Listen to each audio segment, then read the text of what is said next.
یو یهودی بل ته وایي اذهب بنا الی هذا النبی د پیغمبر لم خلق بوزه لنسأله چې تپوس دی وکړو هغه بل ورته وایي لا تقل نبی پیغمبر ورته مه وایه د هغه په مخ کې به یې د خولې نه پیغمبر وخېږي پیغمبر لپس تر به د خوله بله دی یوه پیسه هم خوشحاله شي دا ونه وی ګورئ نو چې دا رالل د رسول الله مبارک نه د پخوانو کتابونو عالمان خو نو د پاک پیغمبر مبارک نه تپوسونه شروع کړل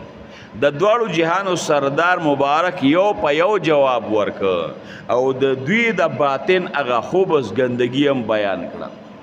بس پته ورته ولګېده چې هغه د آخر زمانې پیغمبر دی زمون کتابونو کې ذکر راغلی دی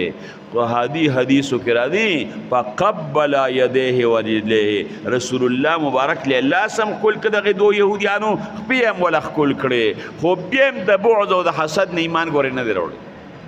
دونه بعد او حسد و پکې انتهایی او ښه ورته پیغمبر علیه السلام معلوم رسول الله مبارک فرمایي چې یو سړی انټوش کي